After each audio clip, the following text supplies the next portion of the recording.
Assalamualaikum warahmatullahi wabarakatuh.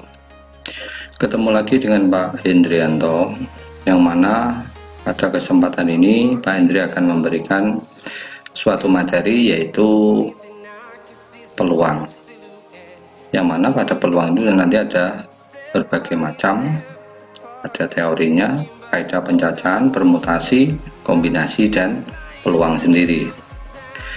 Kalian tadi sudah menyaksikan beberapa video, yaitu mengenai perjalanan bis, kemudian ada yang mendaki gunung dan sebagainya. Apa yang kita petik dari situ? Ya, misal pada saat kita mendaki gunung, ya, kita bisa menghitung ada berapa cara untuk menaiki dan menuruni gunung tersebut.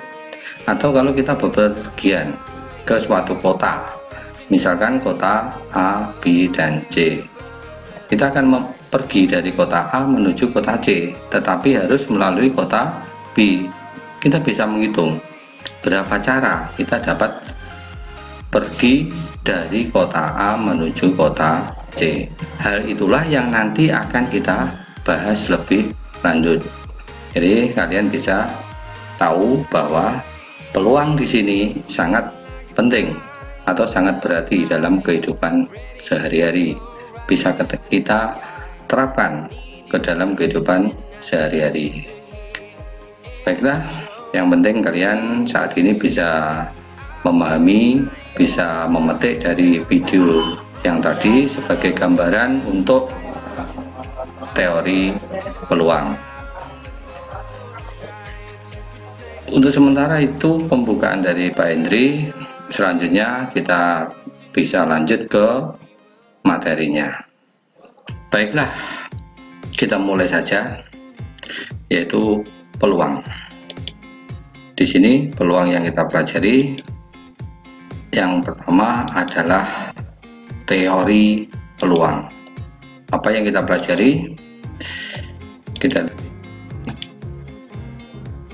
kaidah pencacahan, kita mulai dari situ. Terus nanti kita lanjut permutasi dan kemudian kombinasi. Standar kompetensi yang kita harus adalah memecahkan masalah dengan konsep teori peluang. Kompetensi dasarnya adalah mendeskripsikan kaidah pencacahan, permutasi, dan kombinasi. Ini yang kita capai pada saat ini adalah kaidah pencacahan, permutasi, kombinasi digunakan dalam menentukan banyaknya cara menyelesaikan suatu masalah. Kalian ingat? Berikutnya, ya, apa yang dimaksud dengan kaidah? Yang pertama, yaitu adalah pengisian tempat yang tersedia. Pada lomba lari 100 meter ada 4 anak yang lolos ke putaran akhir, yaitu Adi kita simpulkan E, A, Badu, B, Chandra, C, dan Dodi, D. Selanjutnya kaidah pencacahan permutasi tadi. Pemenang pertama dan kedua yang mungkin muncul dapat kita susun sebagai berikut. Bisa A dengan B, bisa A dengan C, bisa AD, ya, BA, BC, BD, CA, CB, CD, DA, DB, dan D. Sehingga proses menentukan banyaknya susunan pemenang secara umum memiliki aturan sebagai berikut. Langkah ada 4 peserta lomba yang semuanya bisa keluar sebagai juara. Langkah yang kedua, 1 orang sudah masuk garis akhir sebagai juara, artinya kita masih punya 3 peserta yang bisa sebagai juara yang kedua. Jadi keseluruhannya ada 4 dikalikan 3 sama dengan 12. Artinya apa? Nah, ini 4 ya. 4 di sini adalah ada 4 peserta ya, A, B, C, dan D. Semuanya berpeluang menjadi juara 1. Nah, karena sudah ada yang juara 1, berarti yang menjadi juara kedua tinggal 3 orang. Misal A menjadi juara pertama, tidak mungkin A menjadi juara yang kedua. Jadi tinggal ini kemungkinannya adalah bisa B, bisa C, bisa D. Jadi hanya tinggal 3. Sehingga 4 dikalikan 3 sama dengan 12. Susunan pemenang yang ada itu yang mungkin terjadi ada 12. Kita lanjut. Nah, ini tadi ada pemenang 1 dan pemenang kedua. Jadi kejadiannya di sini kalau kita buat sebagai kotak itu ada 2 kotak. Yang pertama itu disebut dengan kejadian pertama, kemudian kotak yang kedua itu disebut dengan kejadian yang kedua.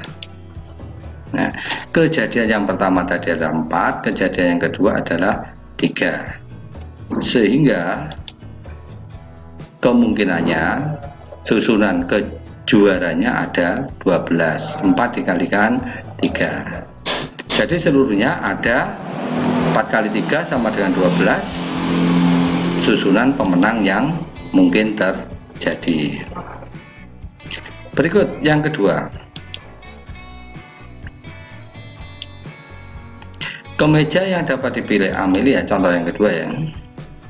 Contoh yang kedua, Amelia memiliki 4 buah kemeja, 2 buah celana panjang, dan 3 sepatu. Ada berapa cara ia berpakaian lengkap?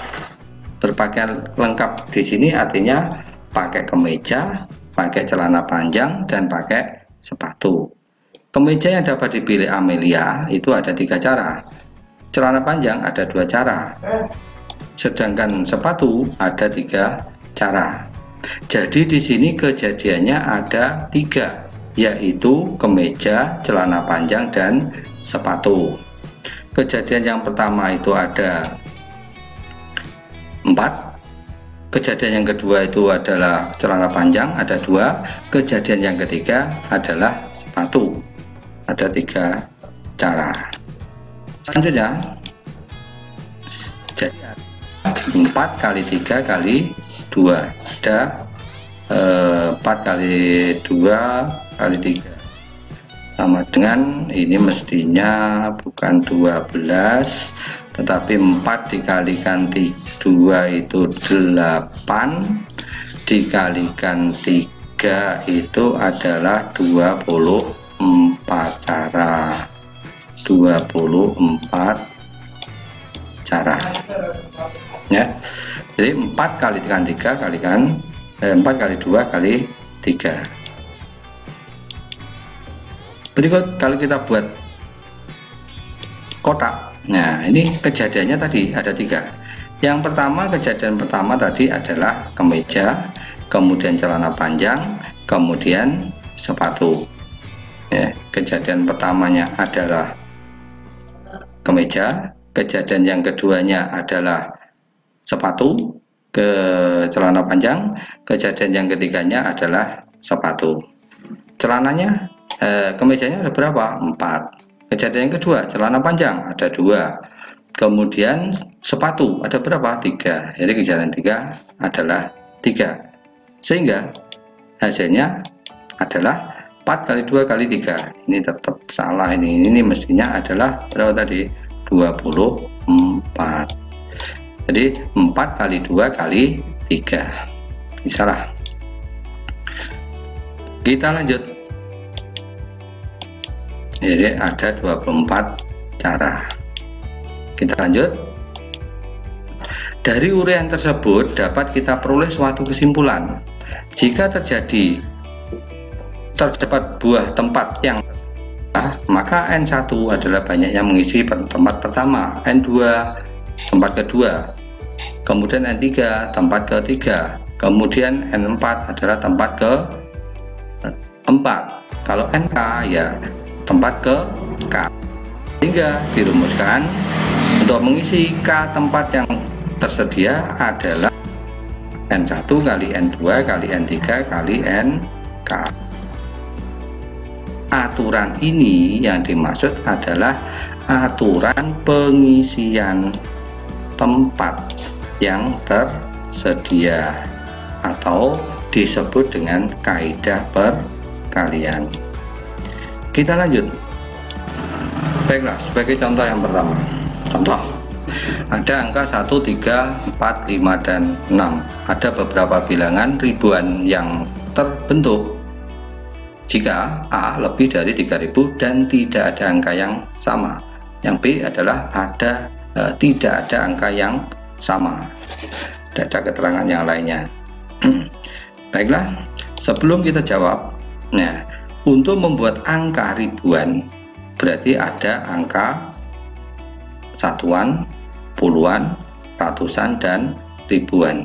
Jadi di sini kejadiannya ada 4: ribuan, ratusan, puluhan, dan satuan. Sehingga kita bisa membuat 4 kotak. Yang pertama ini sebagai ribuan, kemudian ratusan, kemudian puluhan, kemudian satuan. Berikutnya, ketentuan yang lain apa? Ketentuan yang lain adalah lebih dari 3000. 3000, angka ribuannya harus lebih dari angka 3. Karena di sini kalimatnya apa? Lebih dari 3000. Kalau kita ganti misalkan dengan angka 1, itu jelas 1000, itu kurang dari 3000. Berarti angkanya berapa? Angkanya bisa 4, bisa 5, bisa 6. Jadi untuk kejadian yang pertama itu ditempati oleh 3 angka tadi, ya, 4, 5, dan 6, karena lebih dari 3000. Berikut untuk ratusan. Untuk ratusan, ketentuan yang lain apa? Tidak ada angka yang sama. Artinya apa? Angka yang sudah dipakai sebagai ribuan itu tidak boleh dipakai sebagai ratusan. Ya, sehingga kalau di sini angkanya itu ada 5 dan 1 sudah dipakai sebagai ribuan, maka yang bisa dipakai sebagai ratusan tinggal 4 angka. Demikian juga untuk puluhan, ini angkanya 3. Kenapa? Karena sudah dipakai sebagai ribuan dan ratusan. Demikian juga untuk satuan, sudah dipakai untuk ribuan, ratusan, dan puluhan. Jadi tinggal 2. Ya, kalau 5 sudah dipakai 3, tinggal 2. Sehingga banyaknya bilangan yang dimaksud adalah tinggal mengalihkan di dalam kotak itu 3 kali 4 kali 3 kali 2. Hasilnya adalah 70 bilangan yang lebih dari 3000 dan tidak ada angka yang sama. Berikutnya B, tidak ada angka yang sama, bebas, yang penting ribuan. Yang jelas kejadiannya ada 4 juga, berarti kotaknya ada 4 untuk ribuan, ratusan, puluhan, dan satuan.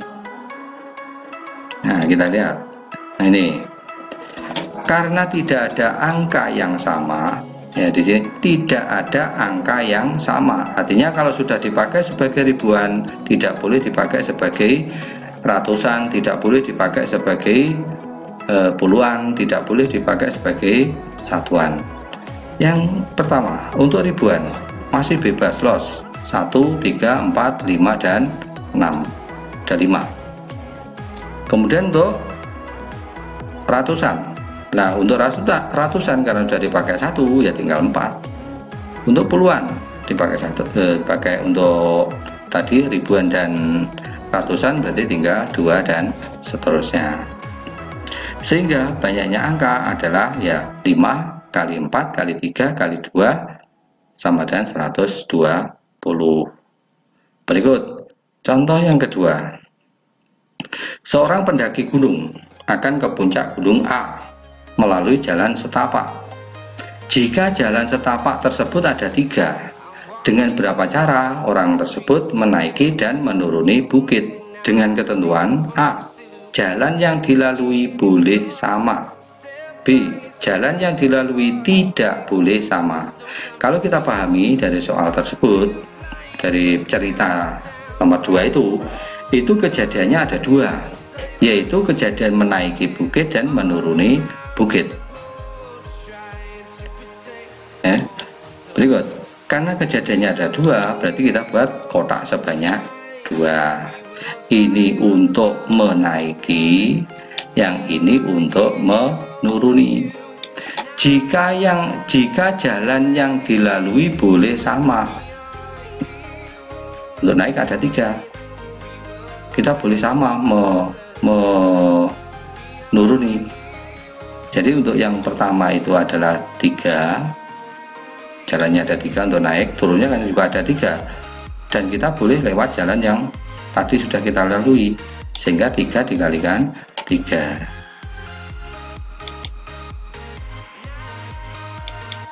Sudah, kita jawab yang pertama. Berikutnya yang kedua, jalan yang dilalui tidak boleh sama. Nah, kejadian juga ada 2, yang ini untuk menaiki, yang ini untuk menuruni. Nah, untuk naik kita masih bebas 3 jalan. Kalau saya gambarkan ya gini ya jalannya. Nah, ini 1, ini jalan kedua, kemudian yang ini jalan yang ketiga. Ini A, misalkan ini adalah B untuk naiknya. Kita naik bisa lewat jalan sini 1, jalan sini 2, jalan sini 3, dan seterusnya. Ya. Dan untuk menuruni tidak boleh jalan yang sama dilalui, sehingga tinggal berapa? Tinggal 2. Maka hasilnya adalah 3 dikalikan 2 sama dengan 6 cara. Baiklah, itu tadi yang bisa saya sampaikan untuk persoalannya. 1 soal saja, kalian catat, nanti diselesaikan di lembaran, kemudian dikumpulkan. Soalnya adalah sebagai berikut. Jika seseorang akan menempuh perjalanan dari kota A menuju kota C, tetapi orang tersebut harus melalui kota kota B. Jika jalan kota A menuju kota B ada 3 jalan, dari kota B ke kota C ada 2 jalan, maka tentukan A, banyaknya cara seseorang tersebut bepergian dari kota A menuju kota C dan harus melewati kota B. Yang B, Berapa banyak jalan yang harus dilalui orang tersebut jika berpergian dari kota A menuju kota B dan kembali lagi ke kota A jika jalan yang dilalui tidak boleh sama. Ya, jadi perhatikan itu tadi, kalian selesaikan soalnya, dicoba semuanya, diulang-ulang supaya tidak ada permasalahan yang berarti. Terima kasih, selamat belajar.